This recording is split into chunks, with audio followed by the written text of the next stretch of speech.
All right, guys. It is Thursday, August 31st, 2023, the last day of August before we jump right into Labor Day weekend.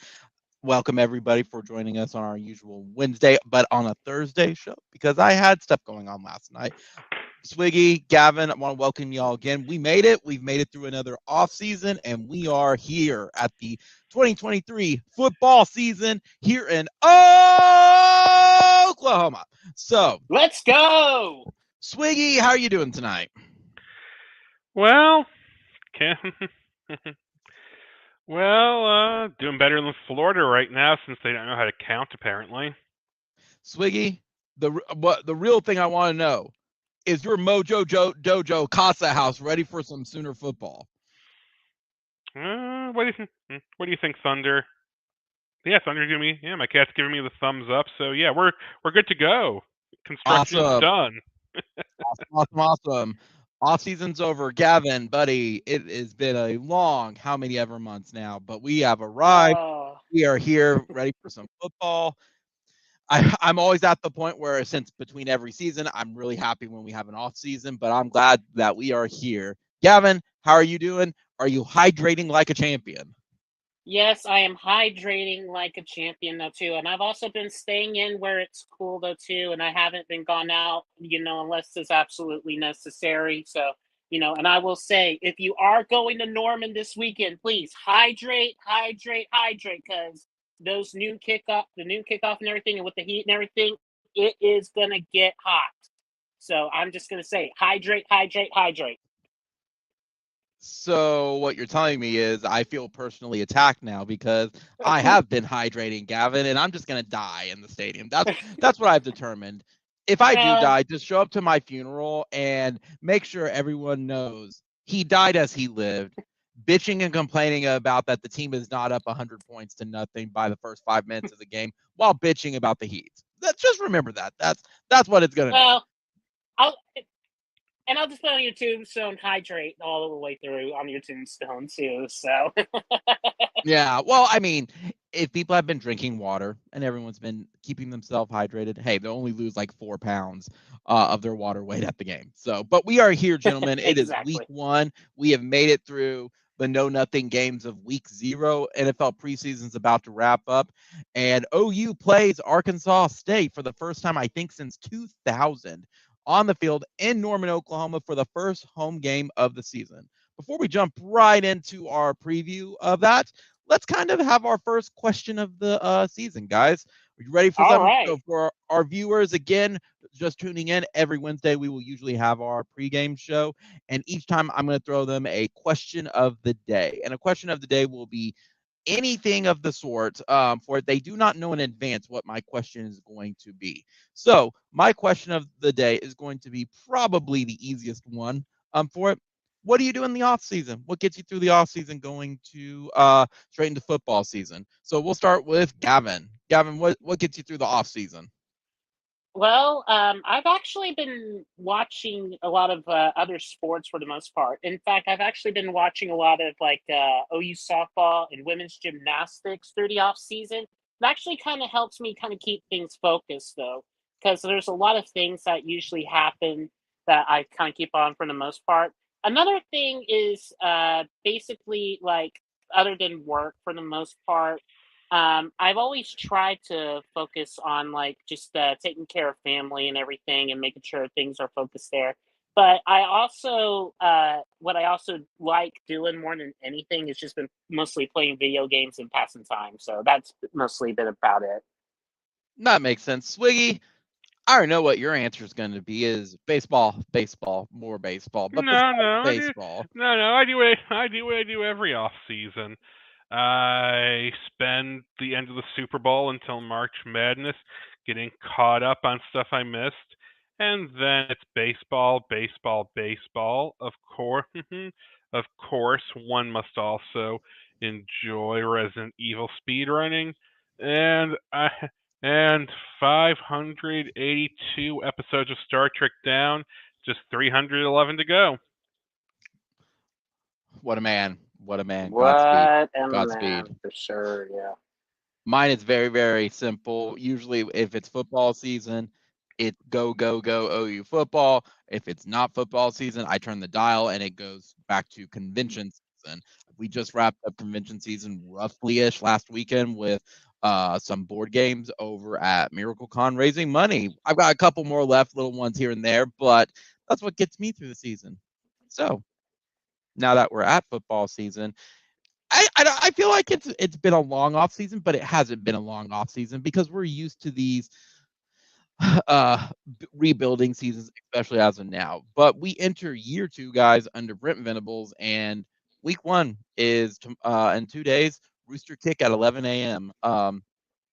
We're facing again Arkansas State, the again opponent we haven't faced like since 2000 for it, and they come to Norman, guys. It's our first home game of the season, and they are led by head coach, champion of life always, Blitz Jones with it, and he's had some bad luck against the Sooners with it, and this will be his 3rd go around against the Sooners. So, what are we expecting, honestly, though, this Saturday? Because let's be honest, it's a G5 team. They're going to probably play like a G5 team, and they're going to do probably what G5 teams do. They're probably going to punch us in the mouth early, and then the battle of attrition will begin. And I'll be honest, I think OU and Arkansas State combined are going to have much more problems with the heat on the field than they actually are for OU, especially against the other team. To their credit, Arkansas State has a solid bunch in some of their units, such as their wide receiver core, their D line, and their O line. However, they lack one thing that OU has, except at the tight end position, is depth. They have absolutely no depth, which is going to play to OU's advantage, especially as OU is going to try most likely to shut down the passing game and force them to run, which is probably like their weakest position. So yeah, talking a little bit about Arkansas State, talking a little bit about the Sooners. Gavin, what have really impressed you going into game 1 of this week of the Sooners during the offseason? What do you expect from them this week, and what is your expectation for this team? I think my expectation more than anything is like I think they're going to maybe try and test out the secondary a little bit because that was kind of one of the areas of issue that we had going in last season.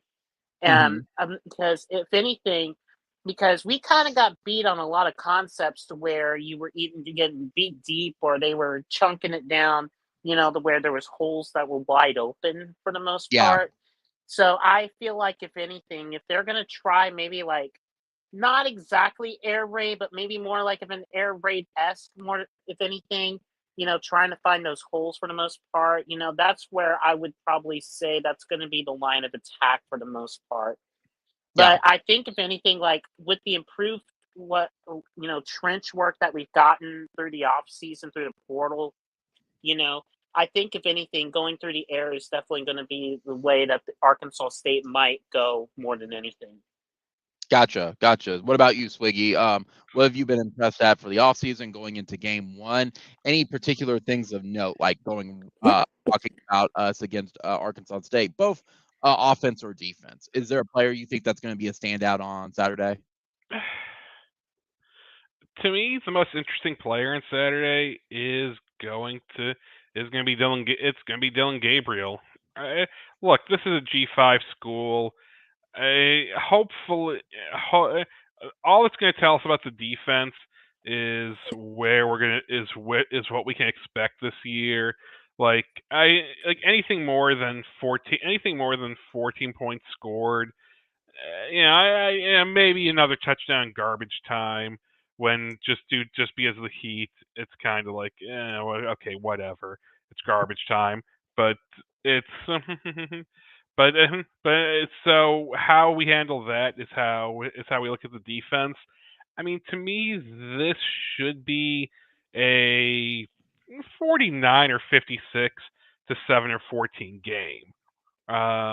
So but we need to see. I mean, we saw Dylan struggle with Kent State last year. He shouldn't struggle with a G5 team. I mean, this is a game that should be over by halftime.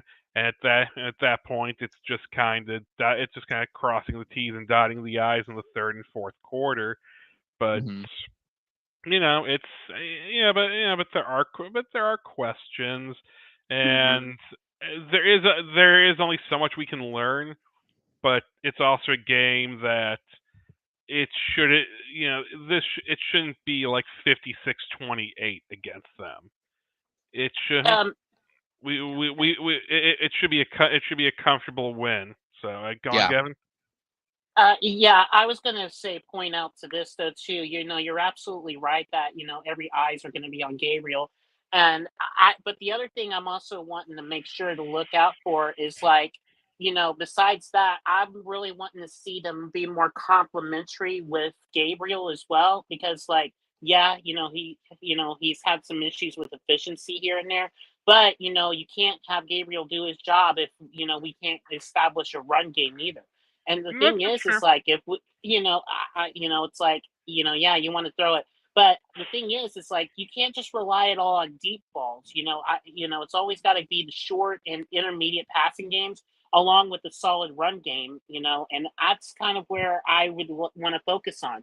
If we can establish the run game and just those little small short passes, like simple swings or a slant or just a small curl here or there in the holes, just to kind of establish just that sort of tempo. Because if we just try deep bombing for the most part, it's not going to get us anywhere. That's the biggest issue that we've been having, because we want to hit the home run each time, which you don't want to do that to wear out your defense. Well, and let's add that into that.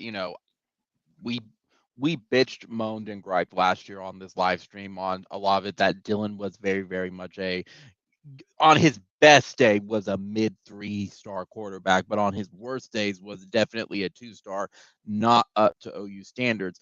But a little bit more removed from the season, in addition to knowing that the cupboard was really empty, his O-line did not give him any help either. So I think Exactly. this year it's going to be a little bit more. The one note that I had is I think Dylan, the thing I'm going to be watching on Saturday, can he make those middle of the field throws? Yeah. And honestly, it doesn't matter if he does or doesn't, because how much will we learn actually from this game against Arkansas State? I think you're mean, going I to care if learn until they start rotating people in.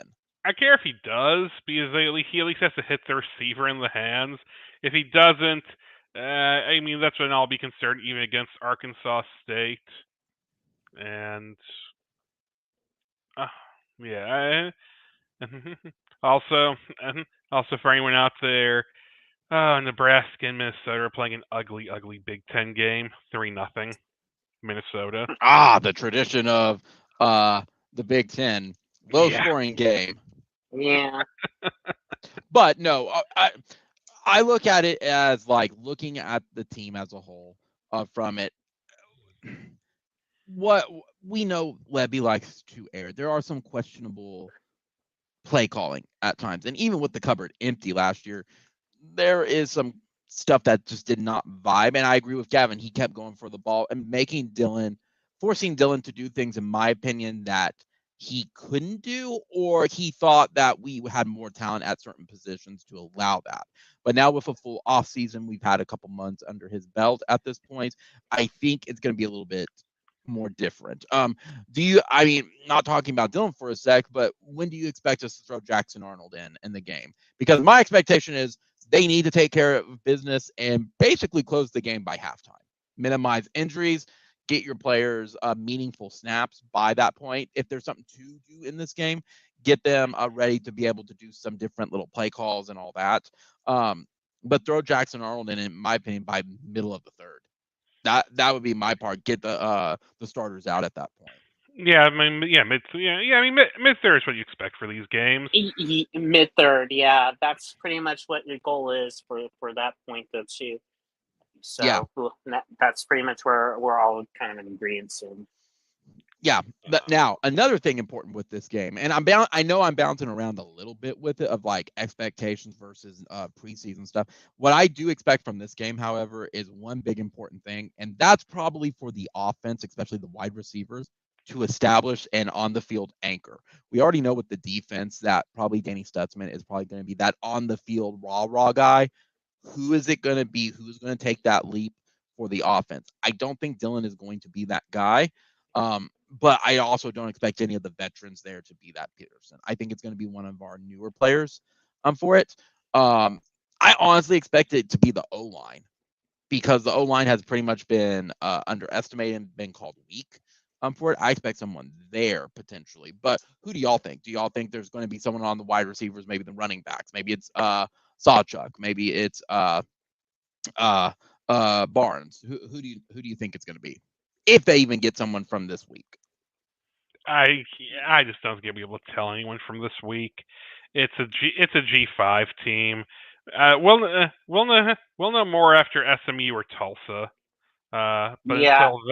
until then, we're just not. It's impossible to say because look, we've seen it before. Oh yeah, guy looks great against a G5 team, but it's a G5 team. I mean, you should look good against that level of talent, but there's just not a lot you can take away from it. This is essentially a preseason game. Week 1. I mean, other than Are you you've sacrificed to field to tribute to? We hope we have a good season. Though the Red Wolf happens to be the tribute this year. Yeah, it's exactly. Yeah, exactly. They're not the pay-per-view game this year. Yeah. That's their one benefit. Is everyone gets to see there's wonderful red sacrifice, bright and early 11 a.m. kick. I agree, but at the same time, I feel like you got 12 games. Someone's going to step up on Saturday to be that individual. I just don't know who that's going to be. Speaking of that, though, Gavin, I want your thoughts on this as well. Any surprises on for the offense? Because I do want to bounce to defense a little bit here in a sec. Offense-wise, was there any surprises about the?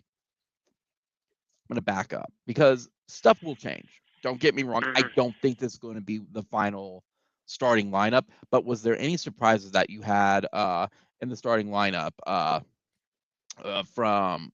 I think it was Tuesday when we revealed it. Yeah, Tuesday was when the lineup, when they released the depth chart for the most part. Wasn't really a lot of surprise. I mean, I was a little surprised about Walker kind of being in that number 2 spot because I would have thought, Barnes or Sawchuk would have been up, but I think they was if they missed some time a little bit here or there though too, that kind of made it bump down a little bit.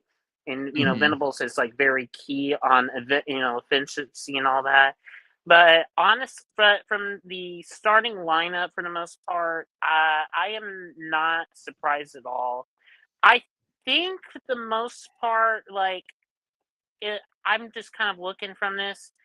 It's not going to be easy to tell who the alpha on the offense is going to be at this point in time. So it's going to be kind of if once we kind of get a couple games here and there, then we'll kind of see who will be that go-to guy for the most part. I think the big surprising thing from the lineup reveal is Marcus Major being the main back. I would have expected Sawchuk or Barnes, especially because we haven't seen.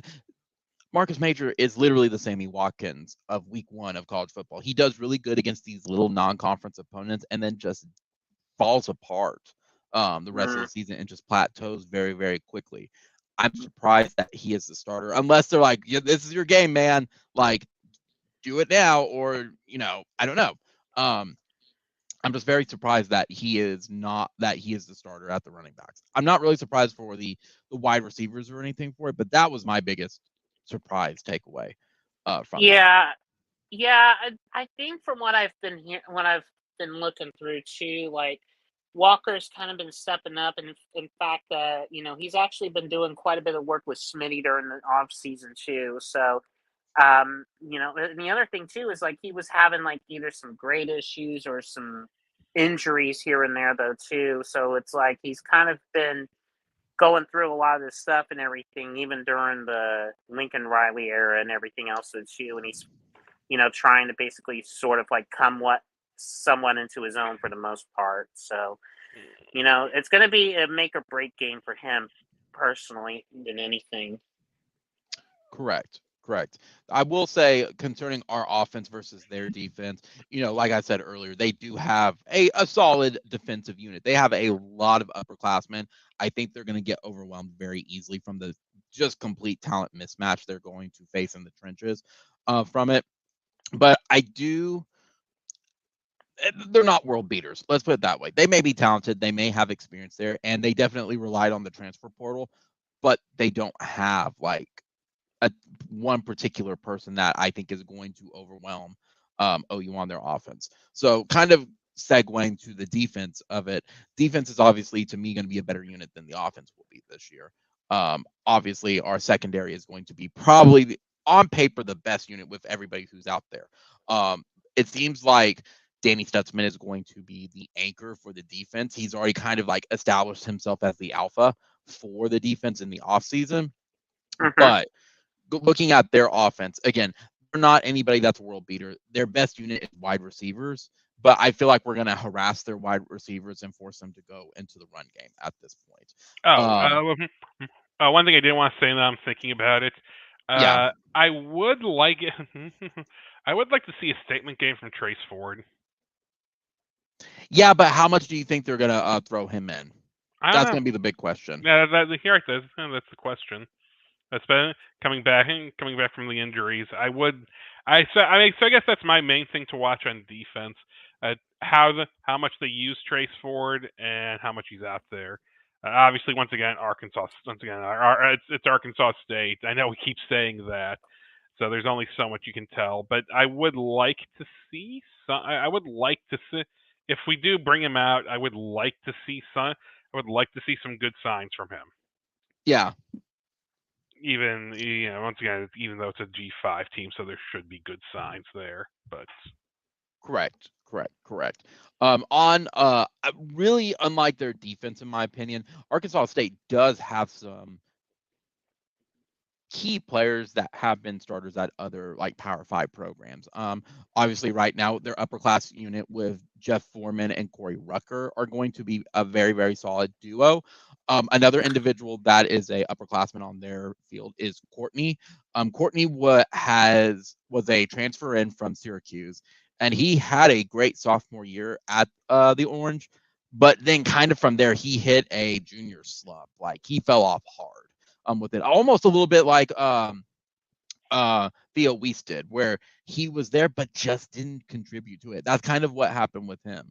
But if I had some areas of confidence with it, I just don't see Arkansas State doing a lot of push against them because, okay, you have great wide receivers. Our secondary is our best unit this year. Okay, you have a solid bunch of an O-line.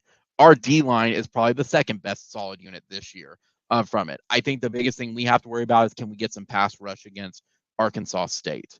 I think that's going to be the big one is can we get at least some pressure on the quarterback against a middling G5 team, especially in week 1. Any thoughts on? Go ahead. That's pretty. I'd be mad if I'm Minnesota on that. Why? What happened? Officials have got. So it kind of looked like Nebraska scored a touchdown. It didn't happen, or they didn't stop it and call it. And then another play was run, which was a false start. But now they're going back in time and reviewing it and reviewing the play after that false start. Oof. I'd be really mad if I'm Minnesota. I mean, I think it's a touchdown. I think it's the right call, but but going back after another play has been called, I don't know. I don't know why they're doing this here. This is pretty bad. This is one of the. It's technical because I think it's a touchdown, but it's also very. This is a officiating mess right now. Ooh, man, that's not a good sign with it being then week and already being a mess. But yeah, I mean, there's only so much we can get from week 1 against Arkansas State. It's kind of what else do you want me to talk about with it? I think their defense is going to be completely overwhelmed by offense, and their offense, even though it's a better unit, we just have even better individual units at where they excel at. I think they'll get some garbage time touchdowns. Don't get me wrong there. I think that they are going to do well with it, and they'll find the end zone. They'll get some yardage. There's going to be some burns because guess what? That's the first game of the season. So no touchdown for Nebraska, but wow, this is weird. So there's no touchdown for Nebraska, but the false start apparently stands, and they're moved back 5 yards instead of being at the goal line. I have no. That's why we're going to the SEC, folks, not going to the Big Ten. Yeah, this is the Big Ten. I don't understand. I don't understand what happened at all. Also, and interception, Minnesota. It's going to be 3-0 Minnesota going into halftime.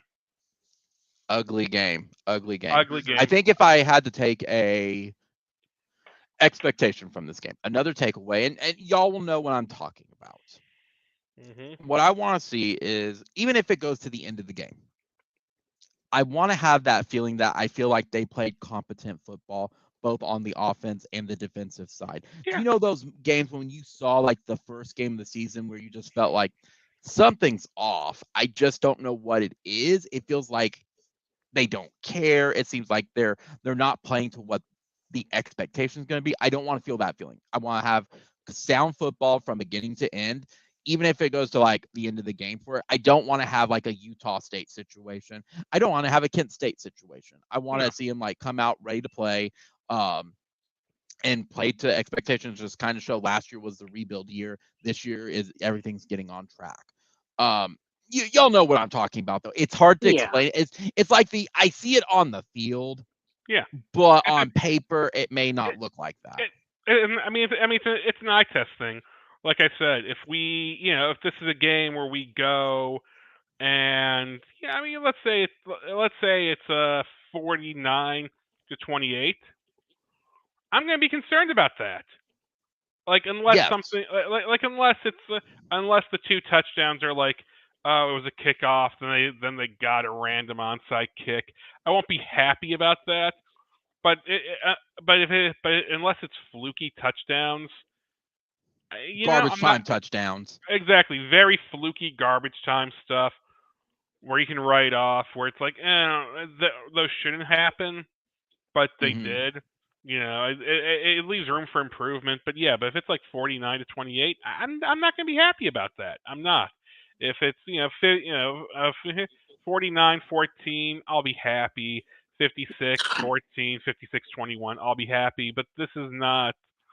But it's very rare that you'd have an opening game that was essentially. Look, we should not be close in the mid-third quarter. There should be no. I agree. There should be no sweating this game in the mid-third. If we're sweating this game in the mid-third from anything other than the heat, I was about to say we're all going to be sweating. I have major problems with that. That's where I am. One thing I know this is going a bit off topic, but University of North Carolina, their board of trustees came out and said they strongly oppose expansion with Cal, Stanford, and SMU. Oh, I'm sorry. I mean that's. Basically, UNC is signaling that they're bailing. That essentially they're pulling a Florida State right now. That they want to bail the ACC, but they're trapped with the grant of rights, and there's nothing they can do about it right now. Basically, ESPN is saying, I'm not trapped in here with you. You're trapped in here with me, and you're going to like your contract unless you want to buy it out. Yeah.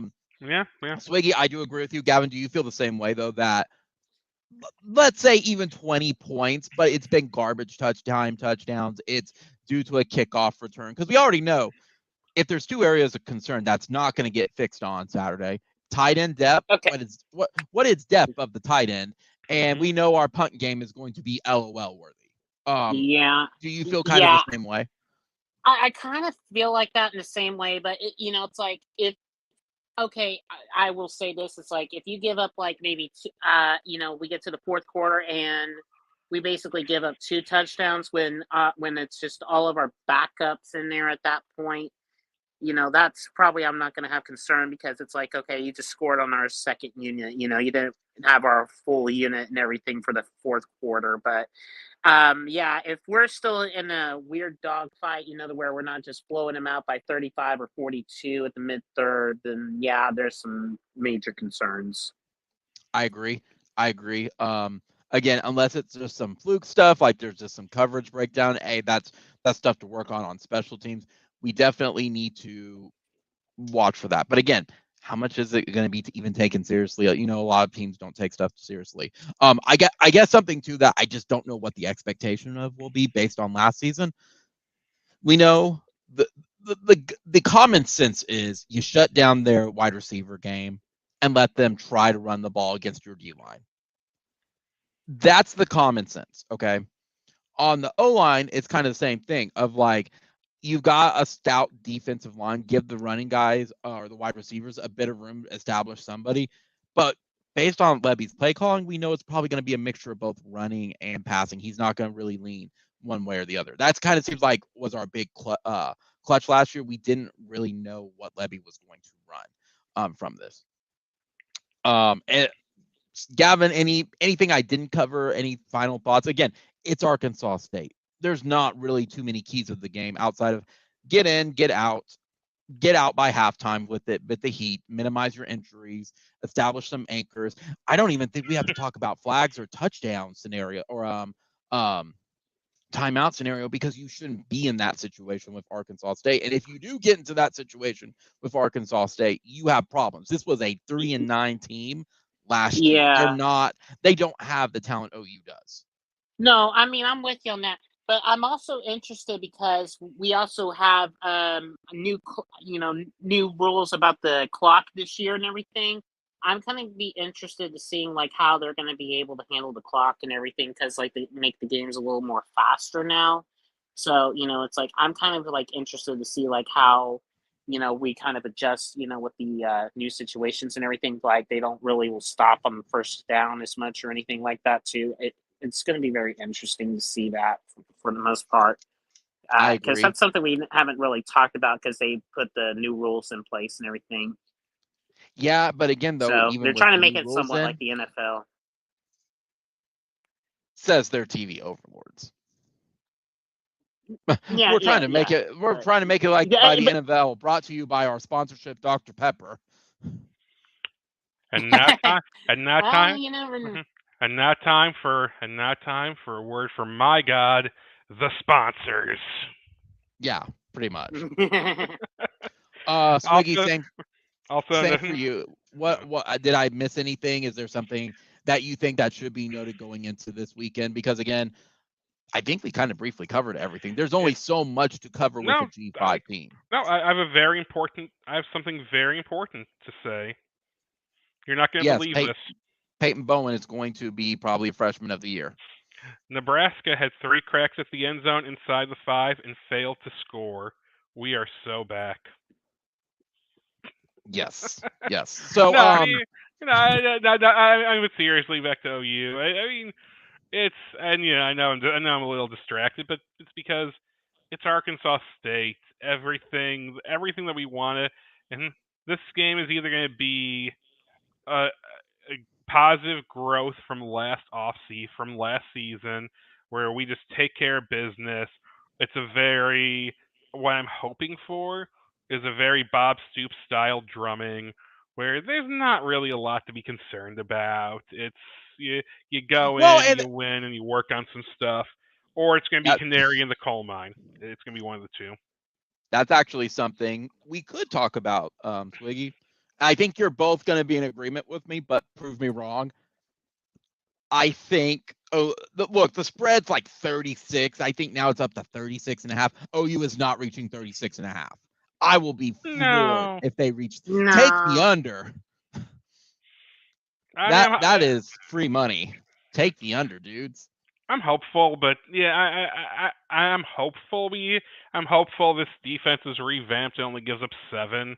But that's a pretty big. Yeah, but that's pretty big, especially when it's going to be 120 degrees on the field.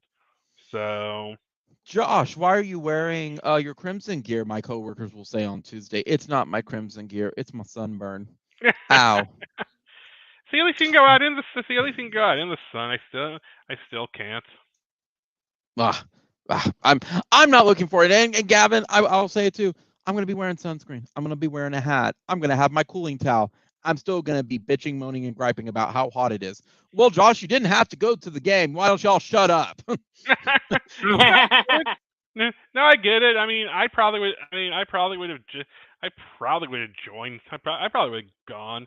But once again, I'm on. I'm on stuff for my. I'm on stuff for my eyes. So Right.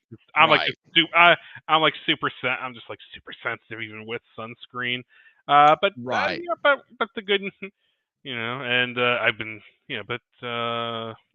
Here- We'll see. We'll see. I wish there was something more interesting to say, but it's kind of like Are we going to? I mean, it's we had just a full moon. born, Are but we going to be howling at the moon Saturday night with a victory? Are we going to go 1-0 on the season? yeah, we'll go 1-0 on the season. Yeah, we'll go 1-0 for sure. And if we don't, then let the bitching commence. Gavin, Yep. final score. What do you think it's going to be? I mean, I think the offense is going to put a lot of points, but not much. I am going to go and say 49-14. How do you think they're going to get touchdowns? Is it going to be garbage time touchdowns? I think it's going to be garbage time touchdowns. In fact, that we're going to probably have like some freshmen, giving up the 2 late touchdowns in the fourth quarter. Well, and to agree with you on that, that's why I say I want to get the guys in by like halftime, because I think Venables was the one who said this team is a very young team. Like combined, there's a lot of guys that don't even have 100 snaps. Let's get those guys in to get truly meaningful snaps. I'm not saying this is going to be a playoff team, but let's make sure that they are a winning team. Yeah. Wiggy, what about you? Oh, go ahead. Go ahead, Gavin. I mean, and I'm just going to say this right here and now. It's like, yeah, we're not going to be in the playoff for sure, but like what I want to gun for is just like I want to gun for the conference more than anything and take a stab at the conference before we head out for the SEC. I think that's everybody for it. I think everybody wants to do that. Swiggy, final score prediction. We got Gavin at 49-10. What do you got? I'll say, I think we will get a field goal. I'll go 50. I'll go 52-14. 52. Or where do you get the 14 from? Just two. Just two random touchdowns for Arkansas State. It's going to happen just because of youth. That's why it's like. I mean, to me, 14 is the most we can give up, and I'll be pretty okay with it. Because once again, as much as we're used to like big drummings, this is Brent salvaged a recruiting class and had a great recruiting class, but there was very little to work with on defense. It's unfortunately, I mean, I'm hopeful because we have some favorable scheduling and some things will work out this year that we'll be able to get around some of those problems. But I do think we will see at least a little growing pain at a point or two on Saturday. Yep, I agree with you. My prediction is probably it's a little combination of both of y'all's. Mine is 47-17. I think there's going to be like a field goal, a touchdown, and then a garbage time touchdown. Yeah. As long as you stay at 20, I would say 21 and under. It'll be a successful day for it. A little bit more than what people would probably be comfortable with against Arkansas State. But Arkansas State, despite them being a lousy team, they do find the end zone. If everything goes according to plan, they're going to get to 17 because it's going to be a garbage time touchdown against probably the third string. Like, it's not going to be something that I don't that's something we could add. I don't think it's as important in this game, both of y'all, but put your best guys in. Put your best units in, and just from that point, like we're going to see a lot of rotations. That's what I'm saying. Yeah. I mean, it's where we are on it. There's definitely some good stuff. I mean, this is a very just in general, looking at the week, when Fox is hyping up TCU Colorado, you know what kind of week it's going to be. I mean, our best game of the week is obviously Nebraska and Minnesota with the $5 bits of broken chair, which both administrations do not want you to notice. I will say something. I will say that do you have anything so you or are we gonna get to general college right now?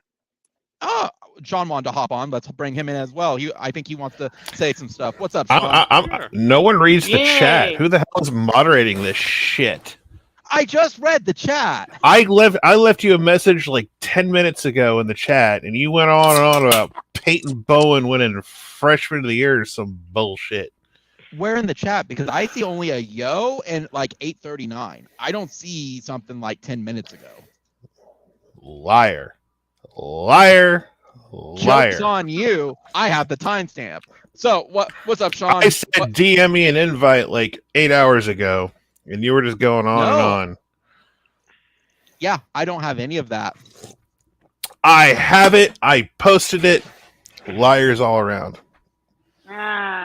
Yeah, I have all nothing. of you So are liars. What's up, Sean? What's your thoughts for this Saturday? Well, my thoughts are I'm laughing at Spectrum Cable because they dropped all ESPN channels tonight at 8 o'clock Eastern, right before college football. Are you kidding? No. Spectrum just dropped ESPN and said, well, we're in a... And everyone who has Spectrum... Now, here's the thing. I have Spectrum, but here's the thing. I have ESPN Plus. I pay for that bitch. So I just went on my ESPN Plus, and I can still watch the game. So they don't cut you off that way. Because you still have to have cable along with ESPN Plus to watch ESPN games like that, but they don't cut you off if you have ESPN Plus. So I just brought up the app on the TV and I'm good to go because I watched through like an HD home run app on my thing and I'm like, yeah, something's odd here. It must be not working tonight. I'll look into that later tomorrow, make sure it's fixed. And so I didn't even know there was a problem. I watched Utah score a touchdown on the opening play, no problem. And it's like, well, I see awful announcing and Twitter just losing their shit. And I'm like, that's going to be fun. So, that's great. I highly suspect there will be intense negotiations going on through the night into the early morning. So ESPN is back for Spectrum, but oh well. I mean, I wouldn't want to be either of them. I wonder who's at fault this time. There is no one. You don't pick sides in this shit because they're evil corporations. So, no one's coming out looking like the good guy. The only one who's going to get, no matter whose quote unquote fault it is, Spectrum's getting shit for it because it's their platform. They didn't make sure to have their shit ready to go, and so it's like, well, Spectrum gets the shit no matter whose fault it is. So I mean, it's going to be the exact same thing that it always is. If people don't have it, this is why piracy is going to be popular yet again. Let's just be honest. I mean, that doesn't have anything to do with piracy. There's always these. Dude, no one gives a fuck about Pac-12 network piracy because I watched the SC game last week on YouTube. No problems whatsoever. It was like I was watching cable. Like, no one on YouTube gives a fuck if you pirate the Pac-12 network. They're just not tuning in. Let's just be honest. So, if you want to see an Alex Grinch defense give up 28 points and look like shit in the first half, free on YouTube, sir. I mean, I could do that every week. Bitching No, about you can't. Not. They're on the Pac-12 network again this week against Nevada. So, if you really want to watch that game, then bitching about Alex Grinch defense in the second quarter of the first game. Memories. They lost another commit today. It was a 4-star corner. Oh yeah, so I mean, they realized, oh shit, I ain't gonna go play with that motherfucker. I saw what happened to Latrell McCutcheon. I ain't going to that shit. Yeah. Well, and it's also too, unless I missed it, didn't Raleek Brown decide he's transferring out? That's not what I heard, but I know he was on the quote unquote practice squad or for the scout team this week, which is Raleek Brown was a guy that I was very upset losing, and it's like, wait, you're telling me if that motherfucker with Raleek Brown would have stayed and Riley would have stayed, he would not be playing right now. I mean, all due respect to the running backs we have now, things would be different to an extent. But it's like, Malik Brown was a legit 5-star. Yeah. He's not even on the depth chart apparently this week. Like, he is not there. So, God, every day that goes by, it's like a blessing in disguise. Well, Sean, you were on with the rest of us, with Andrew and Gavin and I, 2 years ago, that said stuff's got to clean up because it's going on a downhill trend for it. But before we knew what all was going to happen, we all said the same thing, like, he needs help, at least definitely offense and defense. We don't know how to solve this. And then all the shit went down. Like, we've been saying this for a while. He's trying to rebuild shit that doesn't have a solid foundation left for him by Bob. Because he chased the bag. Well, I don't hold grudges against chasing bags. It's like, what do you think it's going to go down tomorrow? Probably. Yeah. But I don't know. It's just entertaining to me how no one else is willing to. People who pay attention to shit, it's like, liquor eyes can be fine to do everything to do. It's just like, okay, all right. Like I just enjoy reading the USC message boards. Mm-hmm. Like, half the people will talk themselves into everything's going to be okay, because I know that's true, because I used to do that shit all the time. Everything's going to be all right. It's going to be fine. We're going to make it, guys. It's cool. The second half was better. We technically shut them out in the third and fourth quarter, except that last touchdown at the end. We're good. No, you're not good. Well, and I still stand. If there's one thing I stand by, I just feel like it's good on paper, very bad in execution. I still stand by that. Some of Grinch's theories are very sound. It's just he does not have the right players or the right conditioning to get to that point. I think it's there. It may only work in a video game. He wants to have a D line where everyone's under 260 pounds. That's what he wants. So it's correct, and that you got to bulk those guys up. That's not going to work. No. No. Well, do you think it would work if they had a Schmitty and not Mr. Yoga instructor? No, here's something I kind of found out today.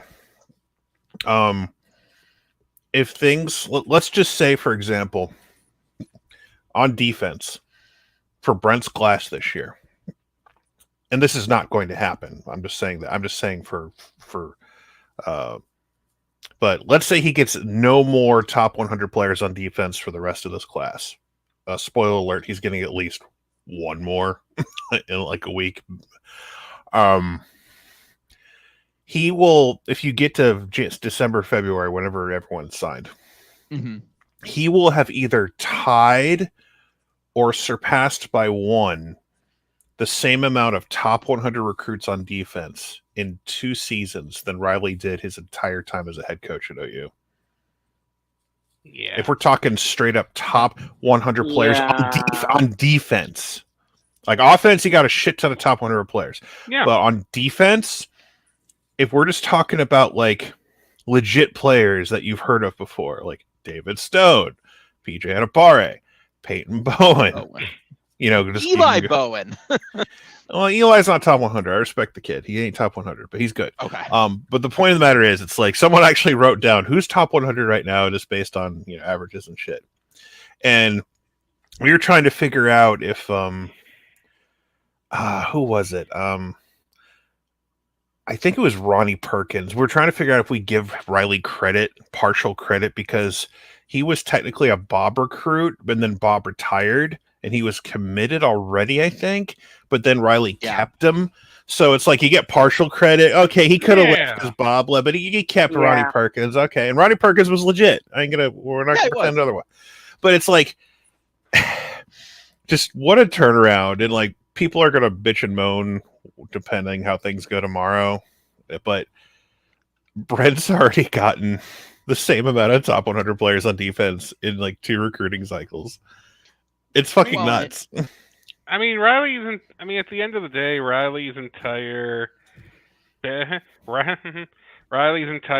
is, as long as I have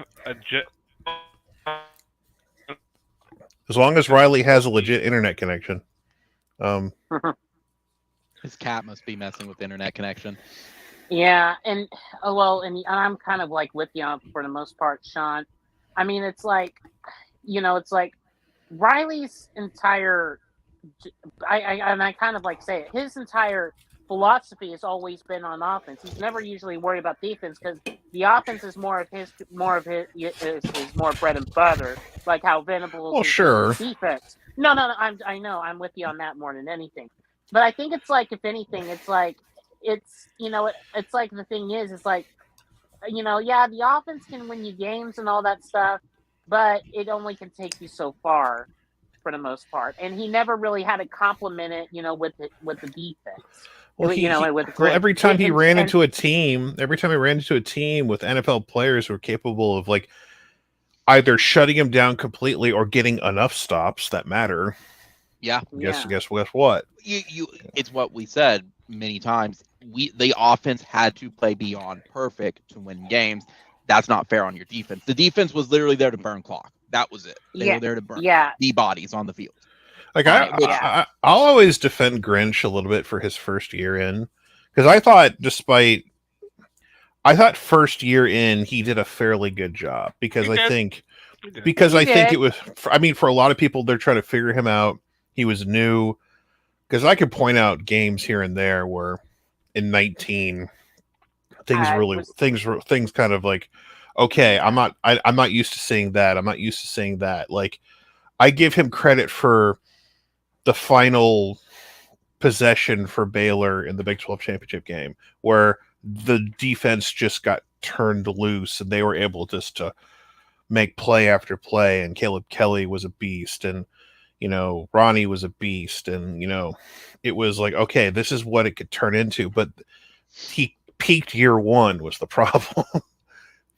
Great. It goes what I say is, I think he had sound theory, but the application was just not. They weren't getting more Ronnie Perkins as much as they really wanted to. I mean, don't get me wrong. Like it just irritates the fuck out of me that we wasted a year or two ago our best D-line talent on paper, and we just totally shit the bed with it talent-wise. So like with Perrion and Isaiah and just all those guys, and it's just Nick Benito and what a waste. That falls back to the same thing about the lack of player development. Even we said that with regardless of even some of the quarterback play, there is some major issues that these players are not where they are supposed to be. It's why I still believe to this day that Riley is going to follow Caleb to the NFL. I don't think he's going to be at USC next year. Well, he can follow him. I mean, he could follow them if there's a coaching spot available to where he's being drafted. Yeah. But I don't know. SC is going to run through their first half of their schedule, and then everyone is like in love with Notre Dame right now because they beat Navy like they were supposed to. Well, this is different.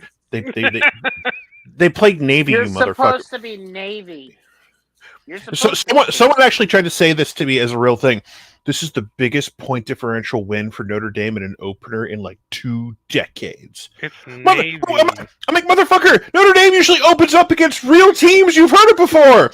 They play Michigan and Michigan State and SC and they Ohio State. Yeah, it's like Ohio State. Yeah, so it's like, of course it would be one of their bigger point differentials. Notre Dame usually opens with a big-time opponent. And it was like, what the fuck? Well, and that's funny, too, because there were some people trashing Notre Dame, and I'm like, win or lose, guys, they play big boy opponents. Like, I'm not saying Notre Dame's going to suck this year. What I'm saying is, like, fucking Pat Forty's like, Sam Hartman, oh my God, best Notre Dame quarterback in 20 years. Like, what? I mean, I don't have a list in front of me, and he might be right. But, oh my God, you can tell.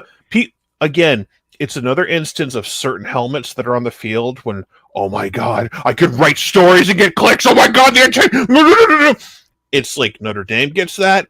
Michigan gets that. Ohio State gets that. Yeah. Texas, Michigan, Notre Dame gets that. Ohio State gets that. USC, oh my God. Certain people, yeah. It's just like unbelievable. I will say that's Brady Quinn erasure. Come on. Like, I love Oklahoma, and I'm not trying to downplay Oklahoma's importance to college football. Oklahoma doesn't get that shit. No. Well, they don't want Alabama to have it either. They don't want Alabama or Oklahoma to have that because the viewers aren't there. It's not that they don't. I mean, it's not that they don't want him to have it. It's I do find it funny though that like I think 24/7 Sports did a poll with recruits of like the most recognizable college football brands, and like OU is in the top 5. The reason why, because they the reason why because they're in the playoff all those years, so they grew up watching OU in the playoff. It was like the teams they saw. It was like Bama, Georgia, Clemson, Ohio State, Oklahoma. You know, what have those teams been doing for most of the last 5-6 years? They've been in the playoff. What a shock! Which is going to do the credit to the other teams. Once this playoff expands, they're going to get some stuff too. It may not work out for them, but they're still getting there, and that's what matters. Well, I mean, it's gonna help if you go make playoff runs, and but if you're anyone can get in the first round now. That's not going to be too much of a challenge if you're a legitimate team on the reg. Which is why I'm like, which is all I've ever wanted. People are hating on this idea. It's like, oh, college football's ruined. It's the sport I grew up with. It's like, shut the fuck up. It's like people act like they're not going to watch anymore. It's like, yes, you are. I'll watch, but I won't like it as much. It's like, so every Washington State and Oregon State fan, I'm not going to watch it. Yes, no, I'm not even talking about that. I'm talking about like general media people I hear too. It's, like, it's not the same sport. It's just my passion for it is gone. All right. I mean, whatever you say, bro. I get why people think it's going to go away because some people have this this delusion that I really love the ride or die or the every week matters. Like it's if you lose, it's the end of the world type of thing. And it's like not every loss is equal every week, though. When your team loses, you might be out of it. Another team loses, everyone and their mother is trying to figure out a path for them to stay alive, especially on their behalf on the networks.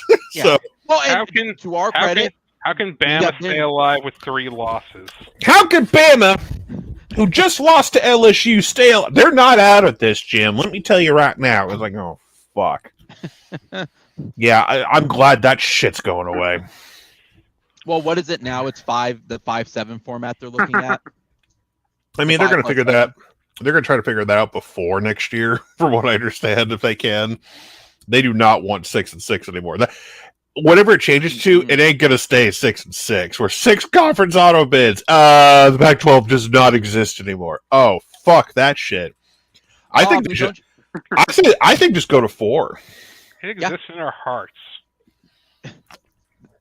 If you want 4 automatics, I mean, let's be honest. They're going to make it 5 to appeal to the G5 programs. So, all right, it'll be the 4 power leagues that remain, and it will be a G5. So, yeah, there you go. A G5 will automatically get in, and then the rest will all be Notre Dame and a bunch of SEC teams. Boom. As it should be. I mean, like I said, it's going to be the same consistent teams that are in there anyway. Oh, if Alabama wins the SEC, cool, but there's probably going to be LSU, OU, and Georgia. And Georgia wins it, guess what? Bama, all them as well. I'm not really we're going to make every year, but I am really enjoying the sad arguments people are having about Alabama or Georgia this year. Like some people are trying to pick Alabama to win the SEC, and they're trying to act like they're heroes for doing it. It's like, well, you're picking Alabama. It's like, who cares? This is a bold pick, Jim. Is it really? It's because, Sean, people don't believe in Georgia. Like Georgia has been saying for the past 2 years. I stopped believing in Georgia 5 minutes ago. I don't know about you, but I know, right? Like they're not going to make it, dude. Even though they've won it back to back, they ain't going to make it. Like, Georgia's got like the easiest schedule compared to their talent. It's like, okay, Florida looks like ass tonight against Utah. Against a backup quarterback who's just like kind of making them look silly at times. Yeah, Utah's I mean, Utah looks more physical than Florida. Utah's been dominant on Sunbelt Billy is not going to drop that nickname anytime soon. Georgia's got Tennessee to deal with, and that's about it. Like they don't play anyone tough from the West this year. So like Auburn's trash. So with Florida, by the way, that means they're going to just stay in state for the next 30 years for their out of conference game. Yeah, this is kind of a new thing for Florida, leaving the state for non-conference. So I will give them props for doing that home and home.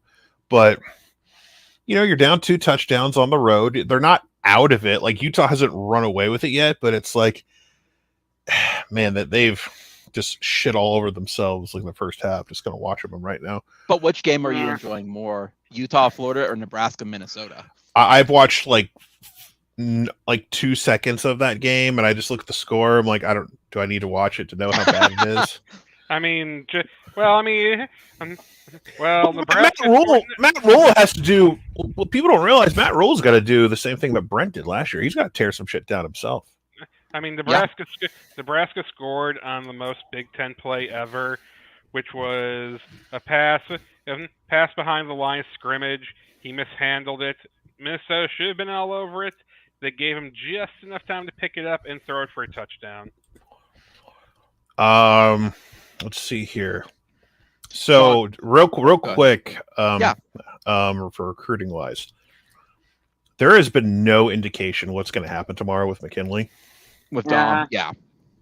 See, there's like a crystal ball for Texas, but that might as well not count because everyone's saying, well, a lot of people were thinking Texas because of X, Y, and Z, but it wasn't really based on anything concrete. We were just guessing. Yeah. It was one of them crystal balls. From what I understand, Todd Bates is getting on a plane tomorrow to Louisiana. Ooh.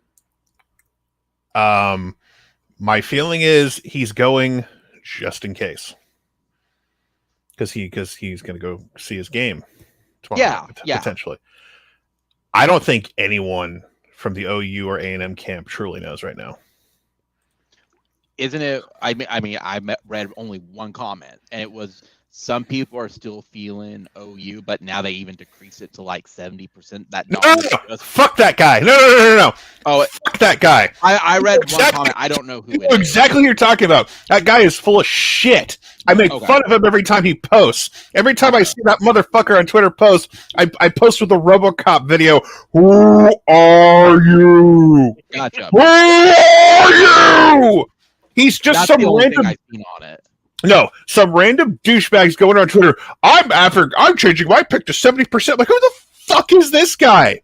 You aren't connected to anything, dude. This motherfucker got into a fucking. He's so pissy that when anyone calls him out, he DM'd like another guy I know over the Discord. He's like, "Hey man, why are you going against me?" Blah blah blah. I was like, who the fuck are you? I just do the same thing that anyone else does. I read all the other message boards. I do this and that, and I use all that information, combine it to. It's like, but your percentages means nothing because you're just some douchebag. You ain't anyone. You're not Steve Wiltfong. He has some complicated mathematical formula to determine. I think it's 70%. No, and if he ends up being right tomorrow, just because he's gonna. This motherfucker picked David Stone to go to Miami last week, so fuck this guy. And it's like I will make in Miami. Okay. I'm on the same page now. He doesn't have any crystal ball or future cast picks. He's just some dude. Who's an aggregate guy. He's part of some other like Twitter aggregate feed that just like steals content and claims it as their own. So it's like, again, you see this guy named Lundy on Twitter, just go, "Who are you?" Nobody knows who the fuck you are. Then everyone. So you could be excited tomorrow. You could be pensive tomorrow. I think the safe bet for OU fans, it's A&M till it's not. And if we get them, it's icing on a beautiful 5-star cake. Yeah. If we were not expecting them at any point in the past 2 to 3 weeks, we made the final 2, it seems. Bates is getting on a plane, allegedly, tomorrow. Wiltfong, like as my good friends say, we are in the Wiltfong hour. We are the Steve Wiltfong hour, not literally from 10 to 11 p.m. Eastern. I just mean Wiltfong's crystal ball could drop whatever. Because that motherfucker will wait till he knows, and he wants to be absolutely right.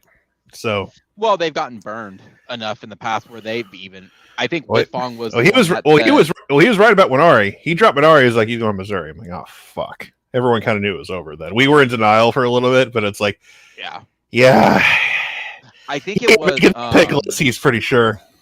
I think it was McQuistran who was the one that was like, I'm getting out of recruiting if he was wrong about Peyton Bowen last year. And I think Whitfong was even like, I can't write stuff if the kids are pulling random bullshit. Like, I can't.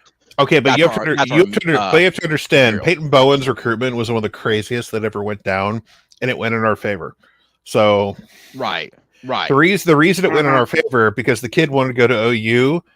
Everyone knew he wanted to go to OU, but he had to like overcome mom and Notre Dame bullshit, and he had to make a public spectacle to overcome it. He's like, I'm picking Oregon. Wait, you're doing what? And Dan Lanning's like, hand me a cigar. I'm gonna post a Twitter video of me smoke. Okay. Do we really have him? Fuck, we don't have him. Yeah, it was it could be worse situation. Like if McKinley goes to A&M, it's like a 10% like,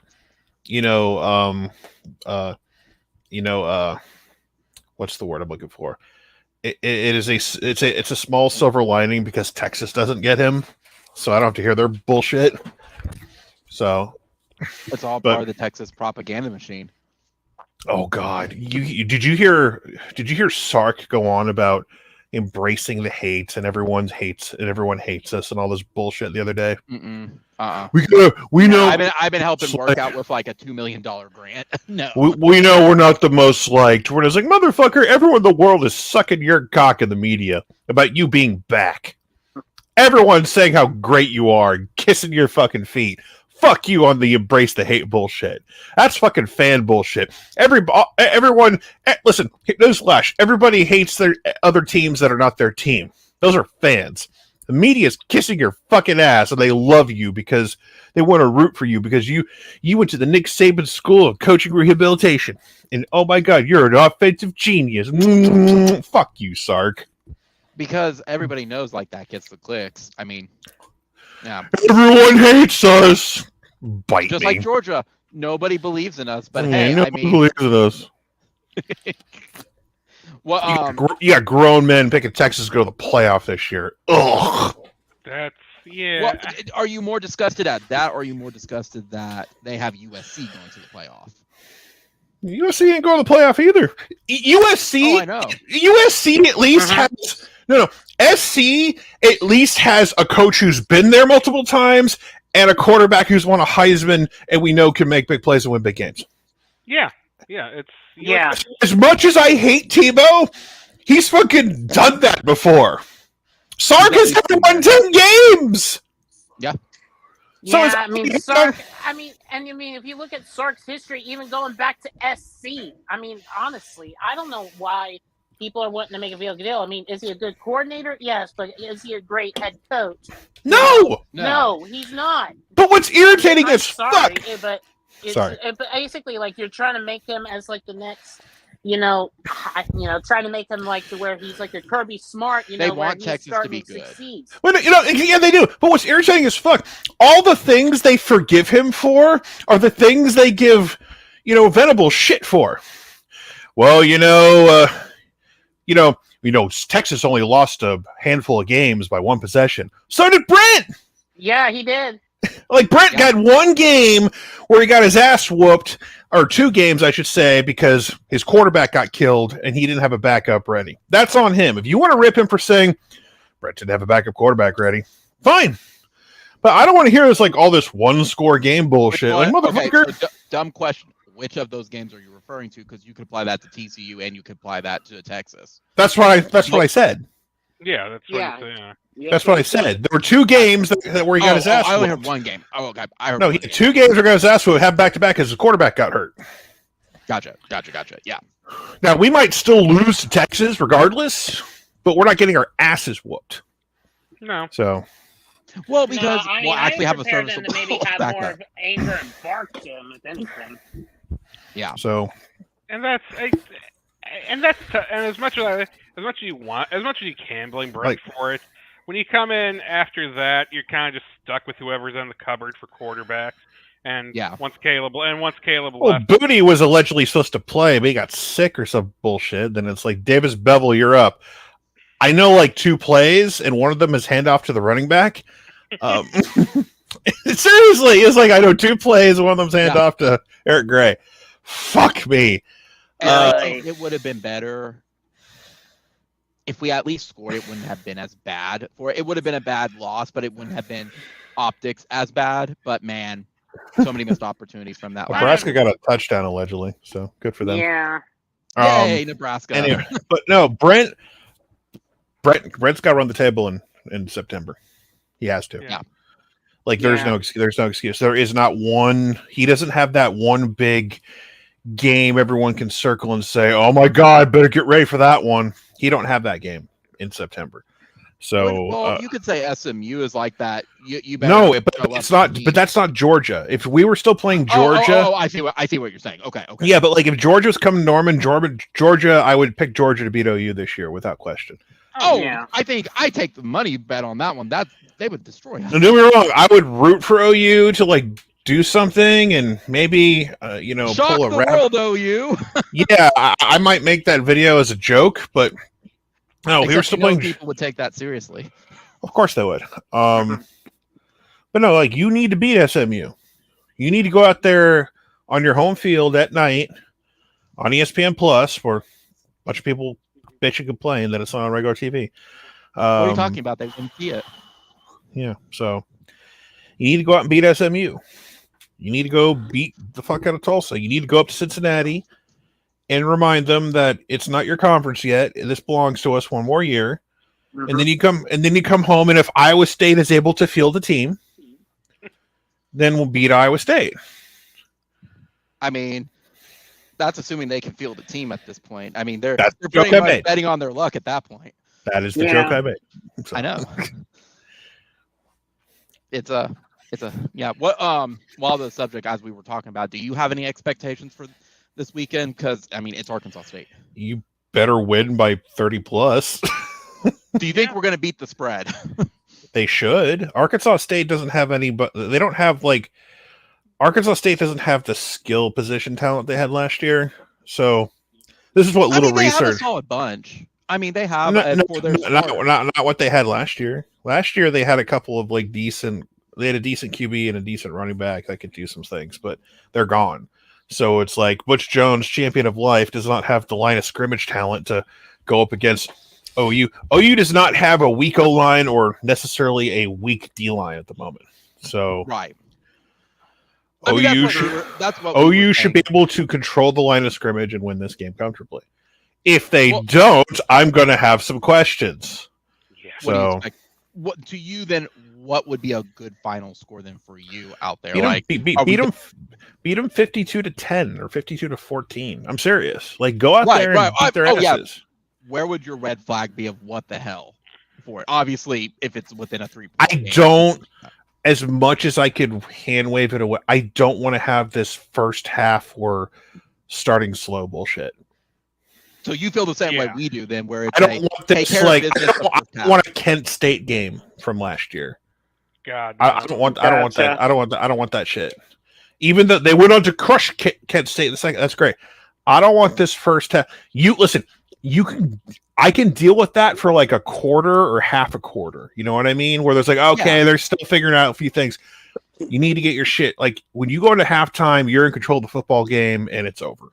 Yeah. Despite what the score says, the game is over mentally for the other side. Like we can't. Oh my God, PJ Adebari got 6 plays against our quarterback and he wreaked havoc in the backfield. I'm not saying he starts, but right. It's just like I need someone to like the defense. You need to see guys make plays on defense.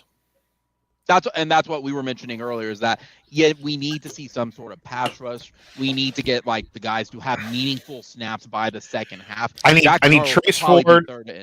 I need Trace Ford to look like the guy that we've heard about in camp. I need Jared Kanek to be the leader at middle, like he's been groomed to be. I need the secondary to look like This is the last secondary you want to play against if you don't have a legit passing threat. Okay, look, Marcus Major and Tawi Walker are your 1 and 2 at running back. That's bullshit. That's not going to last more than a week. It's funny. I said the same thing a little bit earlier. That look, I don't expect this to be. Go ahead, Gavin. You go ahead. No. I mean, I was just agreeing because it was like, yeah, I think that was like his one chance to just get a shine, and then they, after that, it's going to be back to soft. Javonte Barnes is going to be your starting running back. Yeah, correct. After that, if you want to pick whomever out of that bunch, fine. Javonte Barnes need to be your running back 1. So I need to get that shit figured out. Do you expect this to be a running back by committee sort of year? I don't expect I don't expect any of those guys to have 1,500 yards or be like a fucking All-American or anything. But I mean, can Javonte Barnes have 1,000-yard year? Sure. I mean, I don't see why not. This O-line, sure. I mean, if you have a couple of guys that are like, I have 800 yards and you have 800 yards, all right, that's fine. But I think the committee is going to be more the wide receiver than it is going to be running back. See, and that's what we were saying earlier. Who's going to step up and be the anchor for the wide receivers or the offense? There's nobody at the moment that's solidified. They are the voice. Jaquez Petaway has the biggest chance to be a star. Right. That doesn't necessarily mean he's going to have the numbers, but to be a star, to be a guy that's like, whoa, who's that guy? Oh, that's Jaquez Petaway. Who's the little guy out there making? That's Jaquez Petaway. Yeah. Gavin Freeman, we'll see what he can do. As long as Drake is still in that 3rd or 4th option spot where he's available, that's what some people trying to talk up Drake Stoops as a number 2 receiver. No, fuck that shit. Drake Stoops needs to be a 3rd or 4th option. That's what he excels at. He needs to be to be the security. He needs to be a security blanket. I love Drake. Right. Drake can't. If Drake is your number 2 receiver, shit's wrong. Yeah, shit's wrong. Except earlier in the season, right now, if he's number 2, I don't have concerns with that. No, I don't want him to be number 2 now. No. I think you're having number. It needs to Farouk. It needs to be like Farouk. It needs to be like Andrew Anthony or Jaden Gibson or Gavin Freeman or whatever. I love Drake, and he needs to be that guy who's your 3rd or 4th option on a play. I'm just saying that's because that's what he's really good at. Yeah. No one suspects the undersized white receiver out in he caught a 3rd and 14. Where did he come from? That's what he's really good at. Yeah. So tight end is going to be an adventure this year. So yeah, I don't know. Well, tight end or punting is going to be the biggest LOL this year. Well, if we're winning games consistently, punting won't be an issue. But in those handful of games where field position is going to, Texas is going to be one of those. TCU at the end of the year is probably going to be one of those. God, I wish I could watch TCU play, but OU is going to be playing at the same time on Saturday. All these teams I want to watch play. UCF looked good tonight. Beat up on Kent State.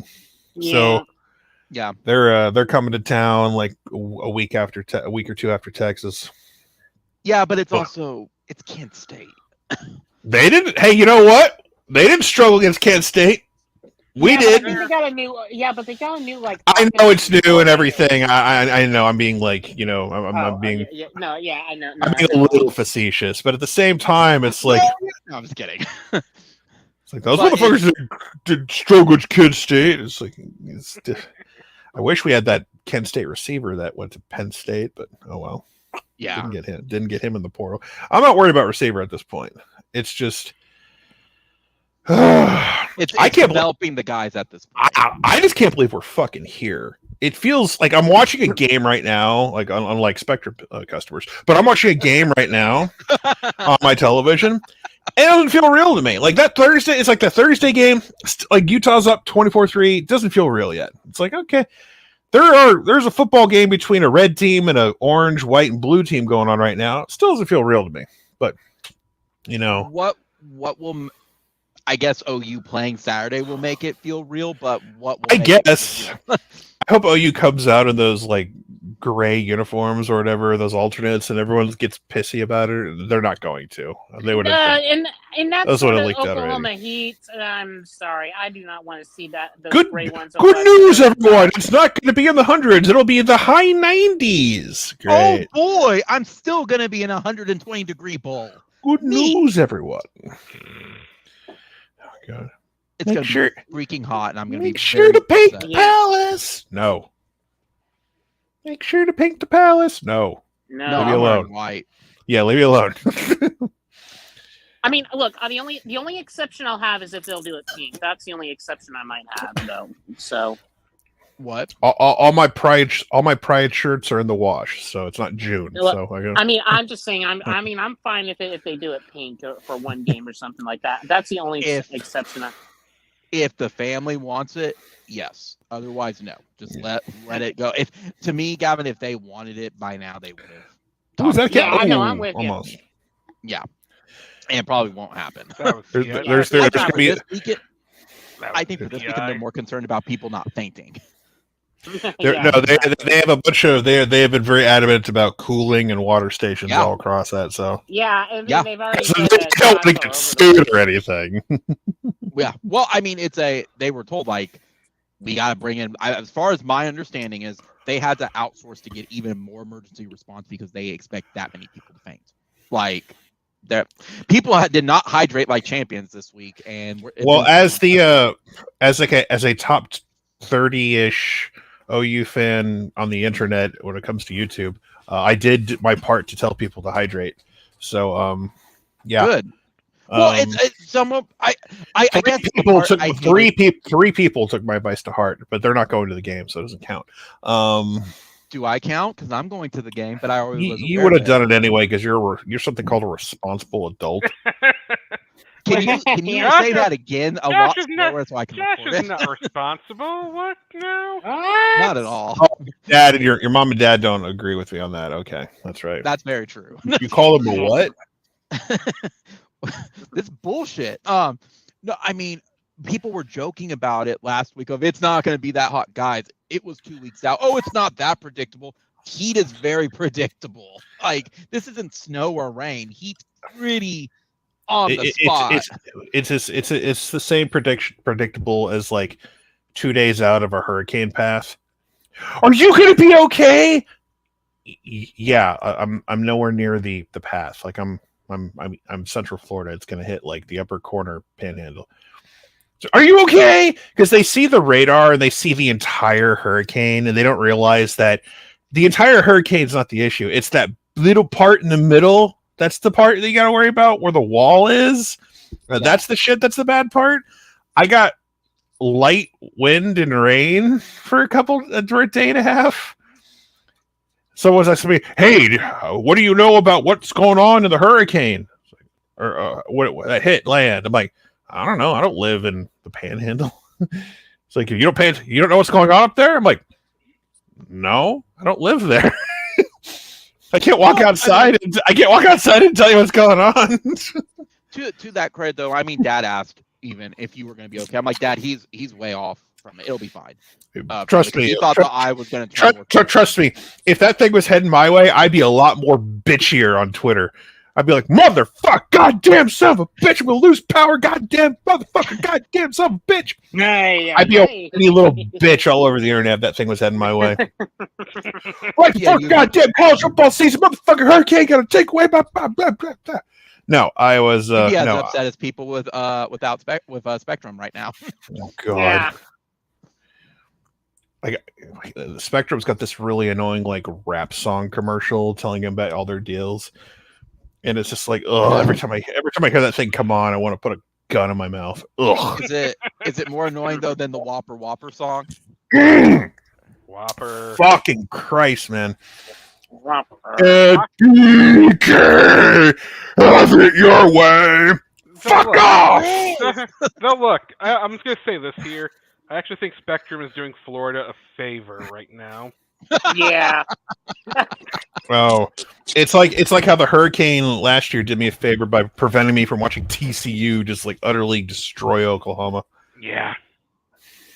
It's like Like I literally turned my phone to a hotspot to try to get my ESPN streaming working, and it's just like because I didn't have internet, so I had to use my hotspot, and it was so spotty, but it was so just like so awful because if TCU had the ball right, and they're handing off to a running back, and then it freezes at a spot, it's like when the analyst does the replay. Here you can see this giant hole the running back is about to run through, and it's like.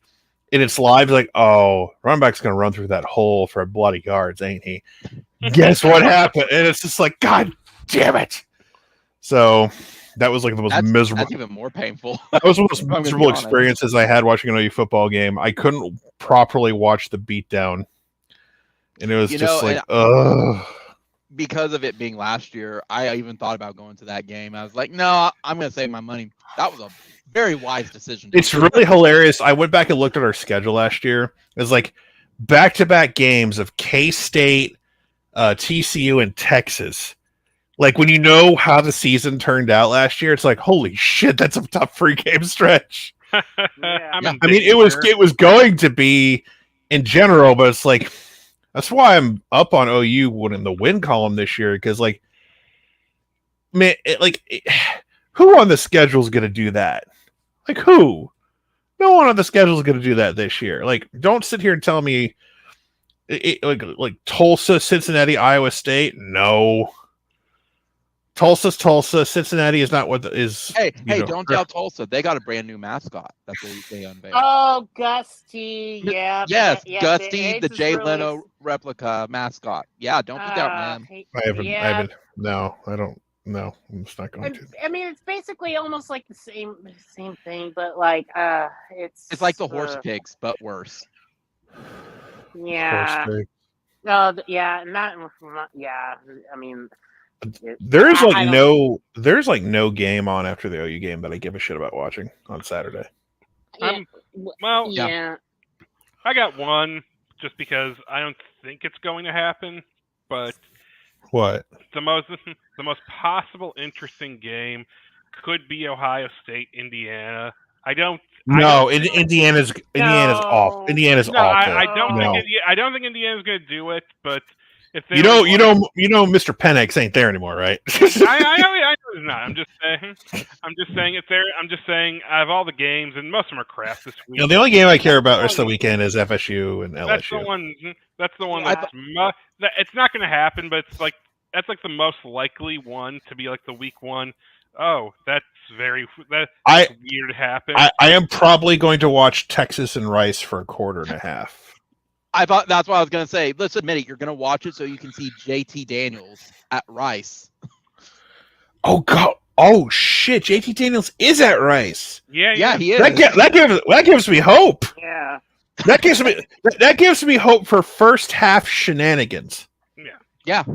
Rice isn't going to win, but first half shenanigans? Fuck yeah. I completely forgot JT Daniels is at Rice. See, I gave you something redeeming over the weekend. There you go. Like again, Texas going to win like 38-12 or some stupid shit or whatever. No, whatever. But JT Daniels' first half shenanigans potentially against a Texas defense that people are trying to talk themselves into being good because Anthony Hill is on the team now, and it's like okay. Neat. That's like me trying to convince everyone the OU defense still sucks. We have Peyton Bowen now, and that's the only hope I have for the defense to be great. Like, no, Peyton Bowen is great, but he ain't a one-man wrecking crew that can shut everything down. No, you need multiple people to do that. Multiple people. Yeah. Some of the games I have too thinking about that. Texas Rice was one. It's out of pure interest, TCU and Colorado. I know Colorado's going to get blown out of the water. I'm just more curious of what it's going to look like. FSU and LSU, obviously. I have LSU winning it. I don't have Florida State. I think Florida State's overrated. And then what was my other game? Oh, and just for the laughs and the giggles, Miami versus Miami in the Confusion Bowl. Like, that's really my one. They should have played it in Miami just to really mess with people. Yeah, played it NEO. Oh, yeah. Yeah. Hey, if they're gonna go full on, let's make this a fun game for that. Yeah, but yeah, and of course, the other one, North versus South Carolina. I know North Carolina's ranked, but South Carolina is probably going to win it. So, I mean, yeah, it's a boring slate. Next week. Oh, you got South Carolina over. You got Spencer Rattler out dueling Drake May. I do. Ooh. I think South Carolina is a more complete team than North Carolina is. Ooh, I don't know about that. I like Beamer too, but I don't know, like Davey. Beamer, but I don't know if that's going to even be considered a good thing to go that route. Hey, let's put it this way. If it does happen, a blind squirrel finds a nut every so often. That's my one game. Yeah. Hang on. I just feel like South Carolina has like I said, a more unit than North Carolina. I mean, I'm not sold on North Carolina. I mean, look, I was more right basically with Georgia a few years ago and everything, beating Clemson and everything. But South Carolina beating the North Carolina. Just don't know. Look, it's it's a neutral site game. Is it really neutral? Drake May. They're not playing at Tar Heel Stadium, or whatever the fuck they call it. Drake May has an ungodly amount of hype coming into this year because people are trying to get attention on Twitter by saying, "Oh, Drake May is better than Caleb Williams." No, he's not. Shut up. No, he's not. No, he's not. Yeah, no, he's not. No, exactly. Then again, they're already trying to crown Caleb the second Heisman, in August. We're even skipping. No. The August Heisman goes to Sam Hartman for Notre Dame. You're right. I'm sorry. They wanted to be Caleb, but Sam Hartman. Pat 40 just literally just touching himself. Oh God! Notre Dame! I definitely think May could be good, but but there's definitely like a weird. But we've seen that weird amount of hype happen for UNC quarterback before. It's a field goal game in favor of North Carolina, but I don't know. Like, if South Carolina wins, I'm not gonna be shocked. But it's yeah. I mean, I don't think it's a slam dunk. No. Yeah. I'm thinking that they're more competent and better coached team than North Carolina is. I'm not gonna cry if they lose. Like I just have more confidence in them. It is what it is. I guess it's a game I could watch. I guess that's it's one of those. I favor South Carolina more as well because it's at least what I'm telling myself. First game of the season. If this was later in the season, maybe I'd have a different pick. First game. I think it favors the guys that have a little bit less talent. What really sucks is next week, OU plays SMU at 6 p.m. Eastern. An hour later, it's Bama, Texas. Yep. I hate that there's a crossover, where it's like, fuck. I want to watch that game by itself, both games individually. So it's what are you talking about, Sean? According to my dad, OU SMU is not on because he doesn't have ESPN Plus. So the game doesn't exist. We'll tell your dad the year is 2023 and get his $10 and hand him a $10 bill and say, here's your $10 for ESPN Plus or however much it costs. Or just bundle with Hulu and ESPN and Disney for all I care. I'm gonna get a phone call from my dad. Like, how do I get the game? Oh, fuck me. It's the yearly tradition. Oh, God. I remember watching a game at my dad's house last time, and he didn't have the right aspect ratio for his HD. That was the game you and I hung out at, right? Yeah. That's like, oh my God. It was like driving me insane. It's like, oh my God, he doesn't have it properly set up. I'm not going to say anything. Fuck it. I'm not going to do it. Because if I offer my services now, it's never going to stop. Nope. I remember looking at God bless my old man. I remember looking at his computer. This is years ago. Can you help me organize my file? Like, my dad would, whenever he would work on something in Office, he would copy and save, and he would have multiple copies of the same file name, order document 1, order document parentheses 2, and it was just filling up his desktop. And I'm like, oh my God, it's so disorganized. I didn't even know where to begin. Oh man. You should see the ones from my coworkers where they save it and they'll put it on the desktop, like the actual screen. and it's just rows and rows of icons. I'm like, guys, don't get me wrong. My desktop is messy as fuck too, but it's just a bunch of random silly shit. It's not important shit. Like my desktop is full of like random audio files, video files I download from YouTube or Twitter, and usually I just like gather them all up, put them in a file called random crap.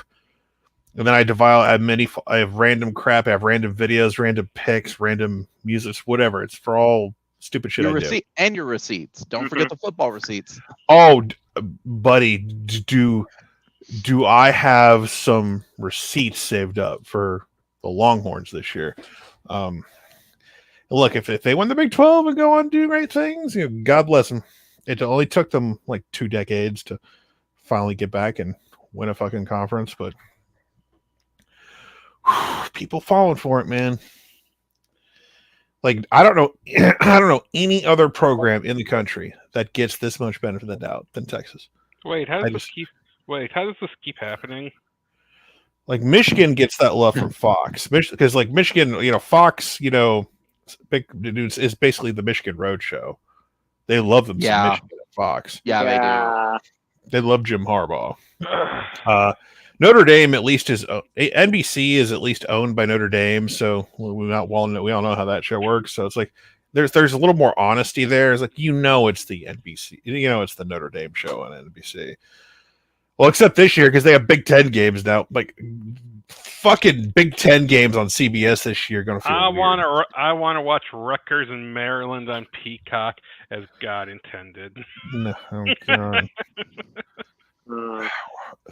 Be thankful that you are not in the Big Ten Conference next year, and don't have to be forced to get Peacock. Oh my God! I have Peacock, but I like Premier League. Why? I like Premier League, so. Oh, God. Fucking. But you're the exception to the rule. Like that's literally it's made for you. I'm a super exception to the rule, and I even pay for it. Don't get me started.